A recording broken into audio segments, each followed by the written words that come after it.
संपूर्ण विश्व एक परिवार। प्रकरण को आगे बढ़ाते हुए, एक गणमान्य पंडित को भी इसी प्रकार का धक्का लगा। यह तब हुआ जब वे पहली बार आश्रम आए थे। दीवारें गूंज रही थी जब ये महाशय महाभारत, उपनिषदों और शंकराचार्य के भाष्यों के परिच्छेद पर परिच्छेद सुनाते जा रहे थे। मैं आपको सुनने के लिए ही बैठा हूँ।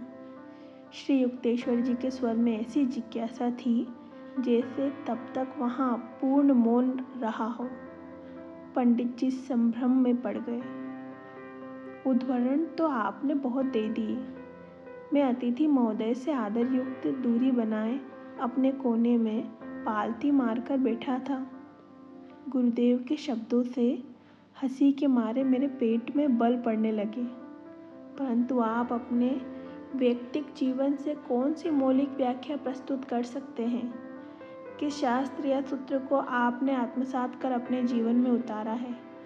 इन कालजयी सत्यों ने आपके स्वभाव में क्या क्या अच्छे परिवर्तन किए हैं? क्या आप ग्रामोफोन की तरह दूसरे मनुष्यों के शब्दों का केवल यांत्रिक उच्चारण करके संतुष्ट हैं? मैं हार गया। पंडित जी की कुलाहट हास्यप्रद लग रही थी। मुझे कोई आंतरिक अनुभूति नहीं है। जीवन में शायद पहली बार पंडित जी की समझ में आ गया कि पुस्तकीय ज्ञान आध्यात्मिक अनुभूति के अभाव की पूर्ति नहीं कर सकता। इन शुष्क विद्याभिमानियों से पठन पाठन के अति परिश्रम की अत्यधिक गंध आती है। गर्वखंडित पंडित जी के वहाँ से चले जाने के बाद गुरुदेव ने कहा, ये लोग समझते हैं कि बौद्धिक व्यायाम से तत्व ज्ञान बन जाता है, चाहे बाह्य कृत्यों की अपक्रता हो या अंतर परिष्कारक अनुशासन हो। इन दोनों से ही इन लोगों को उन्नत विचार सावधानीपूर्वक असंबंधित रहते हैं।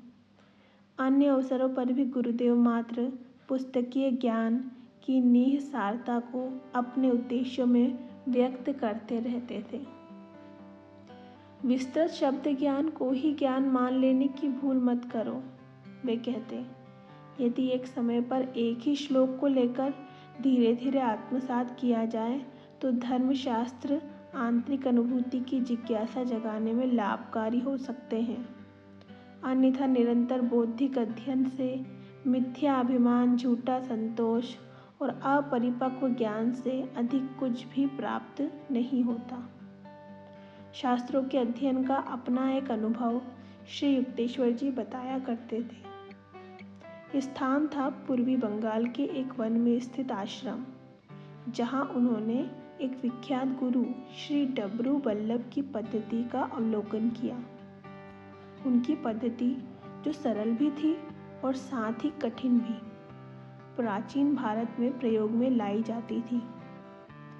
डबरू वल्लभ ने उस एकांत तपोवन में अपने शिष्यों को अपने पास बिठा लिया था। पावन श्रीमद् भगवद गीता की पुस्तकें उनके सामने खुली थी। वे लोग आधे घंटे तक एक श्लोक को स्थिर दृष्टि से देखते रहे। फिर उन्होंने आंखें बंद कर ली और आधा घंटा बीत गया। अब गुरु ने उस पर संक्षिप्त भाष्य किया। निश्चल अवस्था में उन्होंने फिर से 1 घंटे तक ध्यान किया। अंततः गुरु ने कहा, अब यह श्लोक तुम लोगों की समझ में आ गया। जी गुरुदेव। शिष्य मंडली में से एक ने यह उत्तर देने का साहस कर लिया। नहीं, पूरी तरह से नहीं। उस आध्यात्मिक प्राण को पहचानने की चेष्टा करो जिसने इन शब्दों को शत शत वर्षों से भारत को नवजीवन प्रदान करने की शक्ति दी है। फिर 1 घंटे तक मौन चिंतन चला। तत्पश्चात गुरु ने शिष्यों को छुट्टी दे दी और श्री युक्तेश्वर जी की ओर मुड़कर उन्होंने कहा, आपको श्रीमद् भगवद गीता का ज्ञान है? नहीं महाराज, मैं उसे ठीक से नहीं समझ पाया हूँ। यद्यपि मेरे नेत्र और मन कई बार उसके पन्नों को पढ़ चुके हैं। सैकड़ों लोगों ने आज तक मुझे इससे भिन्न उत्तर दिया। महात्मा श्री युक्तेश्वर जी को आशीर्वाद देने की मुद्रा में मुस्कुराए। यदि शास्त्र संपदा के बाह्य प्रदर्शन में ही कोई व्यस्त रहे तो अमूल्य रत्नों के लिए अंतर में डुबकी लगाने का समय ही कहाँ बचता है। श्री युक्तेश्वर जी स्वयं अपने शिष्यों को भी इसी एकाग्रता की तीव्र पद्धति से अध्ययन कराते थे। ज्ञान आँखों से नहीं, वे कहते अणु परमाणुओं से आत्मसात किया जाता ज्ञान केवल तुम्हारे दिमाग में न रहकर तुम्हारे संपूर्ण अस्तित्व में समा जाएगा, तभी तुम उसके अर्थ के बारे में कुछ कह सकते हो। किसी शिष्य में यह मानने की प्रवृत्ति होती कि ब्रह्म ज्ञान प्राप्त करने के लिए पहले पुस्तकीय ज्ञान होना आवश्यक है, तो वे उसका निराकरण करते थे। ऋषियों ने केवल एक वाक्य में ऐसा गहन अर्थ भर रखा है कि उस पर भाष्य करने वाले पंडित युग युगांतर से उसी में व्यस्त हैं। वे कहते अंतहीन साहित्यिक वाद विवाद प्रमादी मन का लक्षण है। इस विचार से अधिक शीघ्रता से मुक्ति दिलाने वाला और क्या हो सकता है कि ईश्वर है, बल्कि केवल ईश्वर। किंतु मनुष्य इस मूल सरलता की ओर आसानी से नहीं लौटता। बुद्धिवादी का लक्ष्य शायद ही कभी ईश्वर होता है। उसे विद्या अलंकृत शब्दाडंबर ही अधिक भाता है। उसका अहंकार इसी में तृप्त हो जाता है कि वह इतने गहन पांडित्य को समझ सकता है।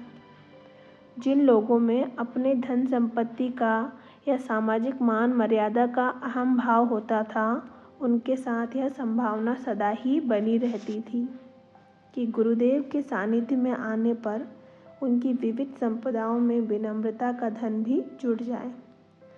एक बार पुरी में सागर तट पर स्थित उनके आश्रम में वहाँ के एक मजिस्ट्रेट मिलने आए।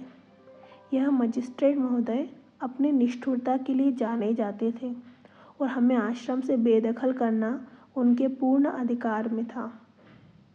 मैंने गुरुदेव को इस तथ्य से अवगत कराया, परंतु गुरुदेव पर इसका कोई प्रभाव नहीं पड़ा। मजिस्ट्रेट को कोई विशेष महत्व न देकर वे साधारण भाव से बैठे रहे और उनके आने पर उनका स्वागत करने के लिए खड़े भी नहीं हुए। किंचित अधीरता के साथ मैं दरवाजे के पास बैठ गया। श्री युक्तेश्वर जी ने मुझसे मजिस्ट्रेट के लिए कुर्सी लाने को भी नहीं कहा, अतः उन्हें लकड़ी के एक डिब्बे पर बैठकर ही संतोष करना पड़ा। अपने पद की गरिमा के अनुसार स्वागत किए जाने की उनकी किसी भी आशा की पूर्ति नहीं हुई। आध्यात्मिक चर्चा आरंभ हुई। मजिस्ट्रेट महोदय शास्त्रों का अर्थ बताने में गलतियों पर गलतियां करते गए। जैसे जैसे गलतियां करते जाते थे, वैसे वैसे उनका क्रोध बढ़ता जाता। आप जानते हैं कि मैं एमए की परीक्षा में प्रथम आया था। उनकी बुद्धि जवाब दे चुकी थी, पर चिल्लाना उन्हें अब भी आता था। मजिस्ट्रेट महोदय, आप भूल रहे हैं कि यह आपकी अदालत का कमरा नहीं, गुरुदेव ने शांत भाव से कहा।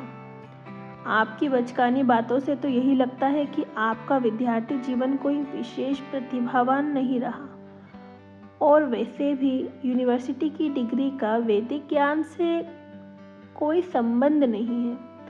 संत अकाउंटेंट की भांति प्रतिवर्ष समूह में नहीं निकलते।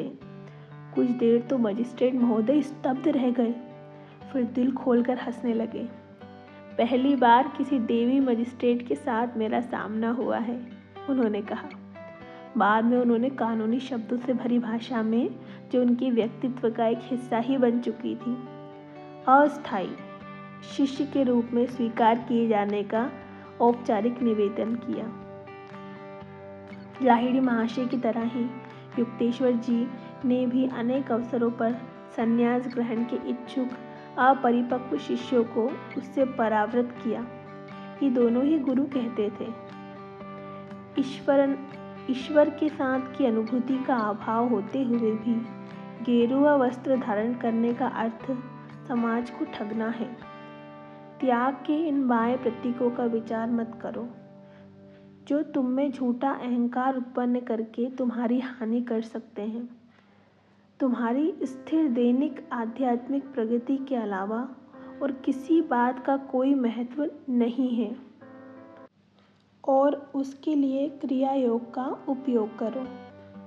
किसी व्यक्ति को योग्य या अयोग्य ठहराने के लिए संतजन एक ही अचल मापदंड को अपनाते हैं, जो संसार के नित्य बदलते रहते मापदंडों से सर्वथा भिन्न है। स्वयं अपनी दृष्टि में भी इतनी बहुरंगी रहने वाली मानव जाति संतों की दृष्टि में केवल 2 वर्गों में विभाजित होती है। अज्ञानी जन, जिन्हें ईश्वर की तलाश नहीं, और ज्ञानी जन, जो ईश्वर की तलाश में रत है।